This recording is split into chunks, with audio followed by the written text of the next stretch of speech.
अक्सर आपने महसूस किया होगा कि जो लोग अच्छे कर्म करते हैं वो परेशान रहते हैं, वहीं जो लोग बुरे कर्म करते हैं वो खुशी से रह रहे होते हैं।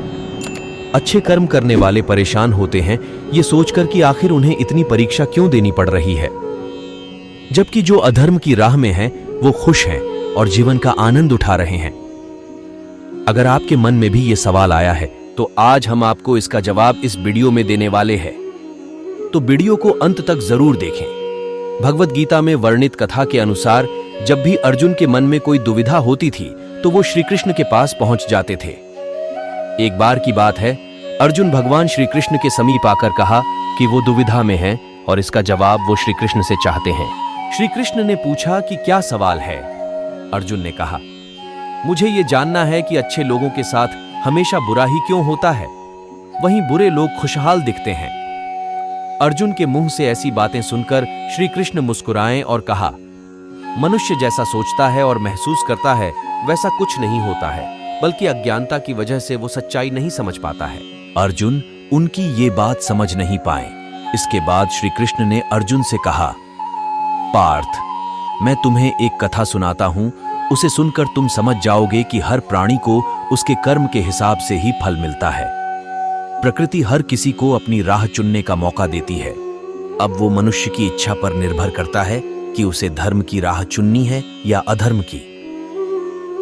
कथा शुरू करते हुए श्री कृष्ण ने कहा, एक गांव में मोहन और सोहन नाम के दो पुरुष रहा करते थे। मोहन व्यापारी था जिसके जीवन में धर्म की बहुत महत्ता थी। वो पूजा पाठ में यकीन रखता था। वो हर रोज मंदिर जाता था और दान धर्म भी करता था और हर रोज भगवान की पूजा करता था।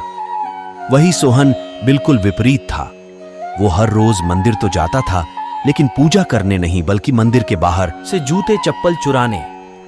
उसे दान और धर्म से कोई लेना देना नहीं था।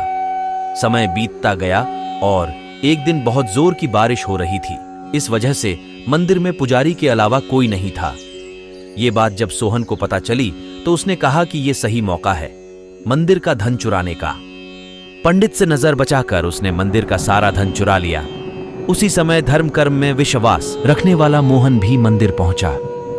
दुर्भाग्य से मंदिर के पुजारी ने उसे ही चोर समझ लिया और चिल्लाने लगे। वहां लोग एकत्र हो गए और उसे बहुत मारा। किसी तरह वो बचते बचाते वहां से निकला तो दुर्भाग्य ने उसका साथ वहां भी नहीं छोड़ा। मंदिर के बाहर वो एक गाड़ी से टकरा गया और घायल हो गया। फिर मोहन लंगड़ाते हुए घर जाने लगा तो रास्ते में उसकी मुलाकात सोहन से हुई जिसने मंदिर से धन चुराया था। उसने कहा, आज तो मेरी किस्मत चमक गई, एक साथ इतना सारा धन मिल गया। ये सब देखकर मोहन को बहुत बुरा लगा और उसने अपने घर से भगवान की सारी तस्वीरें निकाल दी। कुछ सालों बाद दोनों की मृत्यु हो गई। मरने के बाद दोनों यमराज की सभा में पहुंचे। वहां जब मोहन ने सोहन को देखा तो उसे बहुत गुस्सा आया। उसने क्रोधित होकर यमराज से पूछ ही लिया, मैं तो हमेशा अच्छे कर्म करता था, दान में विश्वास रखता था, उसके बदले जीवन भर मुझे अपमान और दर्द ही मिला और इस व्यक्ति को नोटों से भरी पोटली। आखिर ऐसा भेदभाव क्यों? इस पर यमराज ने कहा, पुत्र, तुम गलत समझ रहे हो। जिस दिन तुम्हारी गाड़ी से टक्कर हुई थी वो दिन तुम्हारे जीवन का आखिरी दिन था, परंतु तुम्हारे अच्छे कर्मों की वजह से तुम्हारी मौत सिर्फ एक छोटी से चोट में बदल गई। तुम इस दुष्ट व्यक्ति के बारे में जानना चाहते हो। दरअसल इसके भाग्य में राजयोग था, मगर इसके कुकर्मों और अधर्म की वजह से वो सिर्फ एक छोटी सी धन की पोटली में बदल गया। इसलिए हर मनुष्य को हमेशा सही कर्म करने चाहिए।